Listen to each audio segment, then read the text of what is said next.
RAB ২ এর একটি আভিযানিক দল এবং পাসপোর্ট অফিসের ঊর্ধ্বতন কর্মকর্তাদের সমন্বয়ে আমরা একটি অভিযান পরিচালনা করি। সেই অভিযানে আসলে আমাদের দালালদের দৌরাত্ম্য প্রতিরোধে মূলত অভিযানটি পরিচালিত হয়। এই অভিযানে আমাদের যে মূল এজেন্ডাটা ছিল সেটা হচ্ছে যে আমাদের যে দালালরা মানুষদেরকে বিভিন্ন ধরনের হয়রানিমূলক কর্মকাণ্ড করে থাকেন বলে আমাদের কাছে অভিযোগ রয়েছে। সেই অভিযোগের প্রেক্ষিতে আমরা আজকে অভিযান পরিচালনা করি। সেই প্রেক্ষিতে আমরা প্রায় ১৪ জনকে আমরা এখানে আটক করা হয় এবং তাদের মধ্য থেকে দোষ স্বীকারোক্তির ভিত্তিতে আমরা ৬ জনকে ৫ দিন করে বিনাশ্রম কারাদণ্ডে দণ্ডিত করি।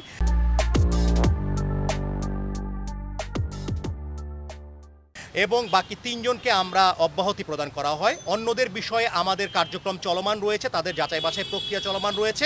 এর পরবর্তীতে তাদের যদি শাস্তির আওতায় আনা হয় আপনাদেরকে বিস্তারিত জানানো হবে। আর এখানে আমাদের পাসপোর্ট অফিসে যারা ঊর্ধ্বতন কর্মকর্তাগণ উপস্থিত রয়েছেন তারাও আমাদের সার্বিক সহযোগিতা করেছেন। তারা ওনাদের যে লোকেশন বা তাদের ট্রেসিংয়েও তাদের আমাদের সর্বাত্মক সহযোগিতা ছিল।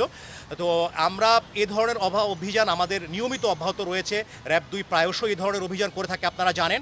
তো এই ধরনের অভিযান আমাদের চলমান থাকবে এবং আমরা আশা করি যে আমরা যে দালালদের যে দৌরাত্ম্য সেটা প্রতিরোধে সক্ষম হব।